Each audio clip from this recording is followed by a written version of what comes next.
ఎవరైనా ఒక అగ్రకులం నుంచి వచ్చాడు అనుకోండి, గొప్ప సాక్ష్యం. చిన్న కులం నుంచి వస్తే గొప్ప సాక్ష్యం కాదా? మన సంఘాల్లో మనం కూర్చొని ఆదివారం నాడు పాస్టర్ గారు మెసేజ్ చెప్తుంటే మనము సెల్ ఫోన్లో వేరేవి చూసుకుంటున్న పరిస్థితులు లేవంటారా? మీ దాంట్లోకి వచ్చేసాడు, బాగుంది, నన్ను కూడా రమ్మని ఒత్తిడి చేస్తున్నాడు, బాగుంది. నాకు ప్రశ్న ఉంది సార్, మాలో లేనిది మీలో ఉన్నది ఏమిటి? ఇప్పటికీ ఇల్లు కట్టుకున్న తర్వాత పాస్టర్ గారిని పిలవక ముందే పాలు పొంగిస్తాం. అదేమిటో కానీ పాస్టర్లు కూడా పాలు పొంగించిన ఇంటికి నేను రానమ్మా అనట్లేదు, ఈయన పొంగిపోయి వెళ్ళిపోతున్నాడు పిలవంగానే. నేను ఈ మధ్య ఈ విదేశాలకి వెళ్ళి వస్తున్నప్పుడు నేను గమనించింది ఏంటంటే, ముఖ్యంగా మన తెలుగు సంఘాల గురించే మాట్లాడుకుంటే, అక్కడికి వెళ్ళగానే తెలుగు వాళ్ళందరూ ఒక దగ్గర చేరుతారు. తెలుగు వాళ్ళు వేరే వాళ్ళతో కలవలేరు, మనకు తెలిసిన విషయమే కదా. తెలుగు వాళ్ళ గొప్పతనం ఇది. ఆంధ్రులు ఆరంభ శూరులు అన్నారు కదా, ఇంకో గొప్పతనం కూడా ఉంది. కలిసిన కొన్నాళ్ళకే విడిపోతారు కూడా. కలిసి ఒక సంఘం పెడతారు విదేశాల్లో, మళ్ళీ వెంటనే ముక్క అవుతారు. ఆ మొక్క నుంచి ఇంకో మొక్క, ఆ మొక్క నుంచి ఇంకో మొక్క. ఓ 10-15 ఏళ్ళు అయ్యేటప్పటికి 15 సంఘాలు ఏర్పడతాయి. ఎందుకు పెట్టావు సంఘం అంటే, నాకు అక్కడ పాట ఇవ్వలేదు, నాకు అక్కడ వాక్యం ఇవ్వలేదు, నాకు అక్కడ పదవి ఇవ్వలేదు. ఇవి రీజన్స్ ఆ సంఘాలు స్థాపించడానికి కాదు. ఎప్పుడైతే క్రీస్తు ప్రధానం కాడో నేను ప్రధానం అవుతాను సంఘంలో,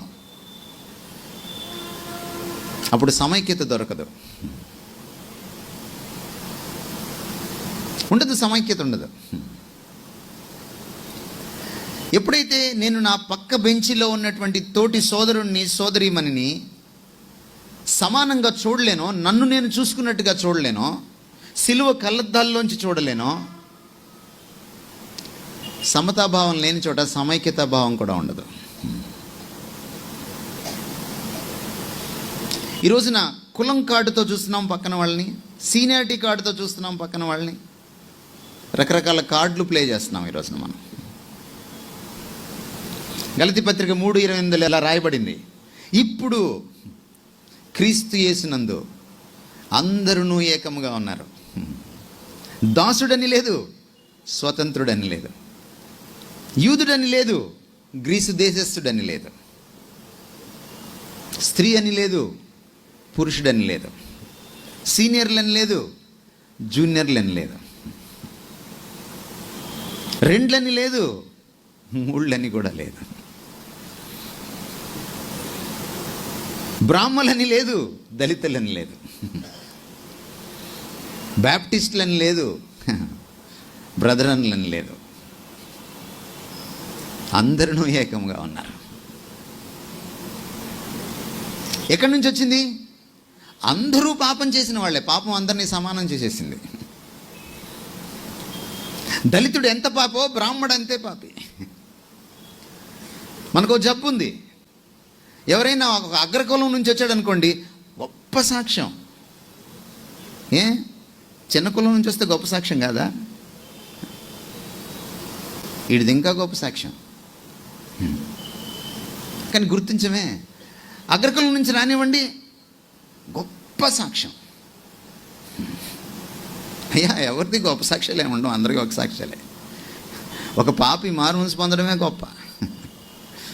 అందరూ, ఏ భేదం లేదు, అందరూ, దళితులైనను బ్రాహ్మణులైనను పాపము చేసి దేవుడు అనుగ్రహించిన మహిమను పొందలేకపోతున్నారు. అందరికీ సమానంగా సిలువ కావాలి. సంఘంలో కూర్చున్న ప్రతి ఒక్కడు సిలువతో సమానం చేయబడ్డాడు. మన క్వాలిఫికేషన్ సిలువే, ఇంకేం లేదు, మరొకటేం లేదు. క్రీస్తు సిలువను పక్కన పెట్టండి, అందరం పనికి మనోళ్ళమే, ఇంక్లూడింగ్ మీ. సెయింట్ అగస్టిన్ ఒకసారి అడిగారు, దేవుడి సన్నిధిలో యోగ్యత అంటే ఏమిటండి అని. సెయింట్ అగస్టిన్ ఏమని జవాబు ఇచ్చాడంటే, దేవుని సన్నిధిలో యోగ్యత అంటే ఏమిటంటే నాకు యోగ్యత లేదని గుర్తించడమే అన్నాడు. The only worthiness in the presence of the lord is to recognize my unworthiness. ఎప్పుడైతే ఈ వైఖరి మనకు వస్తుందో, ఒకరినొకరు సిలువ కళ్ళద్దాల్లోంచి చూసుకోవడం మొదలెడతామో, సిలువ ప్రేమతో ప్రేమించుకోవడం మొదలెడతామో, మనకి సమైక్యత వస్తుంది. ఎంతటి సమైక్యత కావాలి మనకి? మన దేవునిలో, త్రియేక దేవునిలో తండ్రి, కుమార, పరిశుద్ధాత్మల మధ్య ఉన్నంత సమైక్యత మనకి కావాలి. మన సంఘాల్లో మనం కూర్చొని ఆదివారం నాడు పాస్టర్ గారు మెసేజ్ చెప్తుంటే మనము సెల్ ఫోన్లో వేరేవి చూసుకుంటున్న పరిస్థితులు లేవంటారా? మన సెల్ ఫోన్లో ఎస్ఎంఎస్లు ఇచ్చుకుంటున్న పరిస్థితులు లేవంటారా? సంఘంలో ప్రొసీడింగ్స్ నడుస్తూ ఉంటే వెనక దైవజనులు కూర్చొని ప్రార్థనలో కూడా మాట్లాడుకుంటున్న సందర్భాలు లేవంటారా? ప్రార్థన చేస్తుంటే వచ్చి అడుగుతారు, కొబ్బరి నీళ్ళు తాగుతారా అని. ఏమిటో నాకు అర్థం కాదు. ఏం తాగకపోతే సస్తావా? నీకు నా మీద ప్రేమ కంటే ప్రభు మీద ప్రేమ ఎక్కువ ఉండాలి. నా మీద గౌరవం కంటే ప్రభు మీద గౌరవం ఎక్కువ ఉండాలి. We haven't recognized the greatness of Christ in our churches as we ought to recognize. ఘనత ఏమిటంటే ప్రభుకి నేను ఎంత ఘనత ఇచ్చాను అన్నదే. ఇందులో మనం ఆత్మ పరీక్ష చేసుకోవాలి. ఇది చాలా ప్రాముఖ్యమైన విషయం. ఈ పక్కనే ఒక ఊరుంది. ఆ ఊరిలో నా స్నేహితుడు ఒక ఆయన ఉన్నాడు. హైందవ మతం నుంచి వచ్చారు ప్రభులోకి. చాలా గట్టి విశ్వాసి. ఆయన భారం ఏమిటంటే తన కుటుంబ సభ్యులందరూ ప్రభులోకి రావాలని. కొందరు వచ్చారు, కొందరు రాలేదు. మరి బాబాయ్ గారు రాలేదు. మీరు మాట్లాడతారా సార్ అని ఇంటికి తీసుకెళ్లారు వాళ్ళ బాబాయ్ గారితో మాట్లాడడానికి. చాలా సంతోషంగా వెళ్ళాను. చాలాసేపు సంభాషించుకున్న తర్వాత ఆ బాబాయ్ గారు ఒక ప్రశ్న అడిగారు. మావాడు మీ దాంట్లోకి వచ్చేసాడు, బాగుంది. నన్ను కూడా రమ్మని ఒత్తిడి చేస్తున్నాడు, బాగుంది. నాకు ప్రశ్న ఉంది సార్, మాలో లేనిది మీలో ఉన్నది ఏమిటి అని అడిగాడు ఆయన. పాపం మన పెళ్ళిళ్ళు చూసి అడిగాడేమో అనుకుంటున్నాను నేను. మన పెళ్ళిళ్ళని చూస్తే ఖచ్చితంగా ఆ ప్రశ్న వస్తుంది. అప్పుడు నేను ఆయనకి చెప్పాను, మీలో లేనిది మాలో ఉన్నది మా గొప్పతనం కాదు సార్, ఒకటి ఉంది. అదేమిటంటే క్రీస్తు. అందుకనే వాక్యంలో ఈ మాట రాయబడింది, ఆయన వేల్పులలో చేరని దేవుడు, ఆయన వంటివాడు లేడు. ఆయన పాపులలో చేరక మిక్కిలి హెచ్చైన ప్రధాన యాజకుడు ఆకాశమందు మనకున్నాడు. It is the righteous character of Christ that sets us apart in the world. You may be a minority, but యేసుక్రీస్తు వారి క్యారెక్టర్ని నువ్వు పునికి పుచ్చుకున్నప్పుడు ఈ మెజారిటీ లోకంలో అది చాలా పెద్ద హైలైట్ అయిపోతుంది. మీరు అప్పుడప్పుడు ట్రైన్లోనో, బస్సులోనో, కారులోనో వెళ్తున్నప్పుడు చీకట్లో రాత్రిపూట మినుగురు పురుగులు తిరుగుతూ ఉంటాయి. వీధి దీపాలు కూడా లేనప్పుడు ఎంత ఉంటుంది మినుగురు పురుగు లైట్ ఎంత ఉంటుంది? కానీ చీకటి చాలా పెద్దదైనప్పుడు మినుగురు పురుగు లైట్ని మింగేయాలి కదా, మింగలేదు. అంత కఠిన అంధకారంలో మినుగురు పురుగు కూడా గుర్తించబడుతుంది. And everybody looks at that. It is so tiny but it's presence is so profound. అది చూడ్డానికి చాలా చిన్నదిగా ఉంటుంది, కానీ దాని ఉనికి చాలా పెద్దది. చీకట్లో సంఘాలు మెరవాలి. ఎలా మెరుస్తాయంటే ద ప్యూరిటీ. నువ్వు ఎలాంటి ప్రమాణాలు పాటిస్తున్నావు? పౌలన్నాడు, ఈ లోక మర్యాదను మీరు అనుసరించి నడవకూడదు, రోమపత్రిక 12వ అధ్యాయంలో 2వ వచనంలో. కానీ మనం పాటించేదే లోక మర్యాదని. మనం ఇప్పటికీ నిశ్చితార్థం అప్పుడు ఎన్ని జాకెట్ ముక్కలు పెట్టాలి, ఎన్ని ఒక్క ముక్కలు పెట్టాలి, ఎన్ని తమలపాకులు పెట్టాలి. పాపం మీకు తెలియకపోతే పక్కింటి ఆవిడని అడుగుతారు. ఎంత దౌర్భాగ్యంగా ఉన్నాం మనం ఇప్పటికీ ఇల్లు కట్టుకున్న తర్వాత పాస్టర్ గారిని పిలవకముందే పాలు పొంగిస్తాం. అదేమిటో కానీ పాస్టర్లు కూడా పాలు పొంగించిన ఇంటికి నేను రానమ్మా అనట్లేదు. ఈయన పొంగిపోయి వెళ్ళిపోతున్నాడు పిలవంగానే.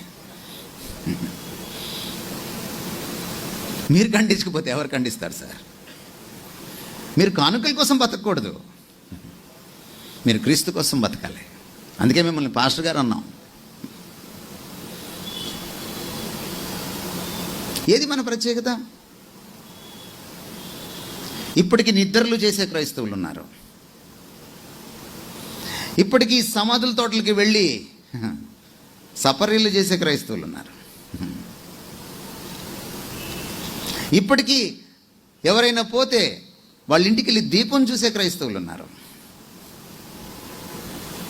ఇప్పటికీ బిడ్డలు పుడితే బుగ్గను చుక్క పెట్టుకుంటే, దిష్టి చుక్కలు పెట్టుకుంటే క్రైస్తవులు ఉన్నారు. ఎందుకని? ఎందుకంటే మనం వాక్యం చదవం. నేను ఈ మధ్య ఒక సంఘానికి వెళ్తే స్క్రిప్చర్ పోర్షన్ అడిగారు నన్ను. నేను కొంచెం ఆలస్యంగా ఇచ్చాను, అంటే ఇంకా మీటింగ్ స్టార్ట్ అవ్వలేదు, మీటింగ్ స్టార్ట్ అవ్వకముందే ఇచ్చాను. మరుసటి రోజు, రెండో రోజు మీటింగ్ అప్పుడు ఒక పెద్ద ఆయన నా దగ్గరికి వచ్చి, సార్ వాక్య భాగం ఇచ్చేటప్పుడు ఒక రోజు ముందు ఇవ్వండి అని అన్నాడు. అంటే నేను అన్నాను, ఎందుకు బ్రదర్ అన్నాను. అట్లని కాదు, ఒక రోజు ముందు ఇవ్వండి అన్నాడు. భారతీయులు వెంటనే చెప్పరుగా, ఏది కనుక్కొని చూద్దాం అన్నట్టు ఉంటుంది. అప్పుడు నేను అన్నాను, ఏమిటి చదవలేకపోతున్నారా అన్నాను. అదే కొంచెం అలవాటు లేదు కదా, కొంచెం ముందు చదువుకొని వస్తారట. ముందు చదువుకొని రావడం ఏంటి దరిద్రం? చేతికి బైబిల్ ఇచ్చి, తెలుగుడికి తెలుగు బైబిల్ ఇచ్చి చదవరా అంటే చదవలేకపోతున్నావంటే నీకు తెలుగు రాదు, బైబిలు రాదనేగా.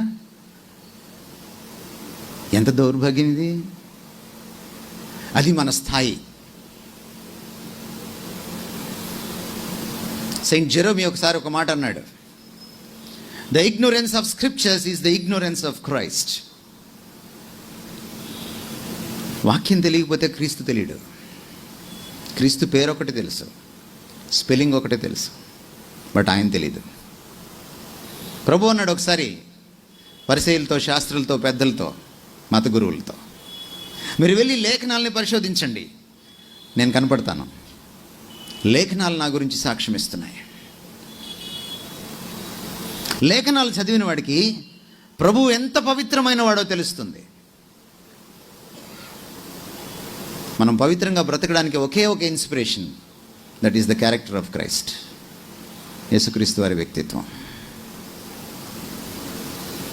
మనం మనుషుల కోసం బ్రతకూడదు పవిత్రంగా, మనం చీకట్లో కూడా ఆయన కోసం బ్రతకాలి.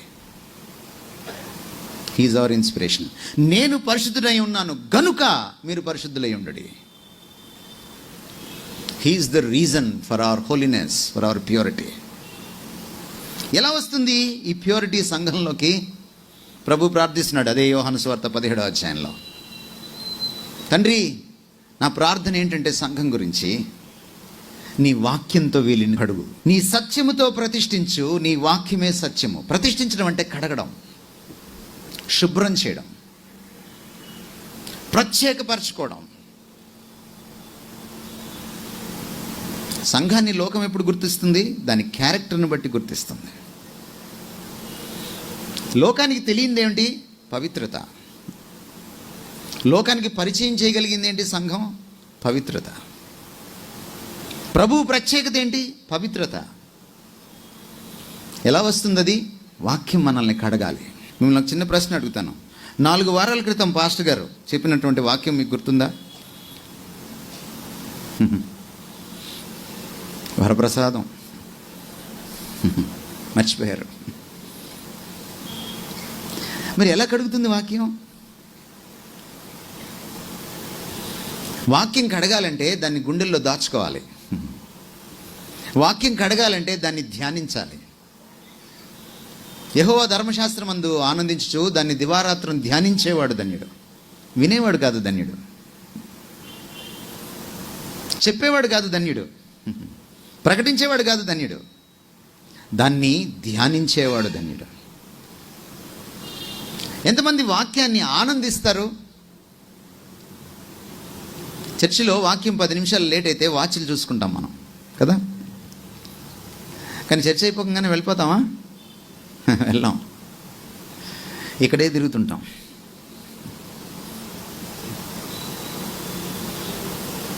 చర్చిలో వాక్యం బాగా చెప్పినా కూడా కానీ బయటకు వచ్చిన తర్వాత మనం లోకాభిరామాయణం మాట్లాడతాం. వాక్యం గురించి ఎవరైనా మాట్లాడుకుంటారా? నేను సింగపూర్ వెళ్ళినప్పుడు ఒక చైనా చర్చ్కి వెళ్ళాను. చాలా ఆనందించాను. ఆ చర్చిలో చాలా అద్భుతంగా పాటలు పాడారు. చాలా సెరీన్ వర్షిప్ జరిగింది, హడావిడి లేదు. అయిపోయిన తర్వాత ఒక ప్రసంగికుడు వచ్చి వాక్యం చెప్పాడు, చక్కటి వాక్యం చెప్పాడు. అది అయిపోయిన తర్వాత కమ్యూనియన్ ఇచ్చారు. సంఘం అయిపోయింది, బెనడిక్షన్ ఇచ్చారు. ఎవరైనా వెళ్ళిపోతారనుకుంటే వాళ్ళు వెళ్ళిపోవట్లేదు మనలాగే.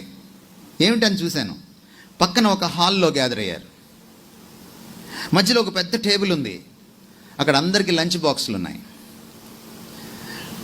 కామ్గా గొడవ చేయకుండా ఎవరి లంచ్ బాక్స్ వాళ్ళు తీసుకుని చుట్టూ ఉన్నటువంటి బల్లల్లో కూర్చున్నారు. కాసేపటికి పాస్టర్ గారు వచ్చారు. ఆ టేబుల్ దగ్గర 2 చైర్స్ ఉన్నాయి. పాస్టర్ గారు, స్పీకర్ గారు ఇద్దరు కూర్చున్నారు. ఆ రోజు ఒక స్పెషల్ స్పీకర్ వచ్చారు. ఆ రోజు చెప్పబడిన వాక్యాన్ని ధ్యానించడం మొదలెట్టారు వాళ్ళు. చుట్టూ ఉన్న సభ్యులు వాక్యంలో డౌట్స్ స్పీకర్ని అడుగుతూ ఉన్నారు. పాయింట్ బై పాయింట్ వాళ్ళు వాక్యాన్ని నెమరు వేసుకుంటున్నారు. ముచ్చటేసేసింది నాకు. ఇది కదా సంఘం అంటే. వాక్యాన్ని నెమరు వేసుకోకుండా, నెమరు వేసుకొని దాన్ని ఇంటికి తీసుకెళ్లకుండా, మనన చేసుకుంటూ ఇంటికి వెళ్లకుండా, దినమెల్లా ఆ వారమెల్లా నువ్వు మనన చేసుకోకపోతే ఎలా ప్రక్షాళనం చేస్తుంది వాక్యం? వాక్యానికి ప్రభావం లేదంటారా? అది 2 అంచెలు గల ఎటువంటి ఖడ్గము కంటే వాడిగలది, బలము కలిగింది. అది ప్రాణాత్మలను, మూలుగను, కీళ్లను విభజించినంత మట్టుకు దూరుతుంది. అది హృదయం యొక్క తలంపులను కూడా ఛేదిస్తుంది, శోధిస్తుంది. That powerful is the word of God. That powerful. కానీ ఆ శక్తి మనల్ని ఎందుకు అంటుకోవట్లేదు? మనం దానికి తావివ్వట్లేదు. అది కత్తి లాంటిది, కానీ అది మనల్ని కొయ్యలేకపోతుంది. Because we are not harnessing its power. దాని శక్తిని మనం వాడుకోవట్లేదు.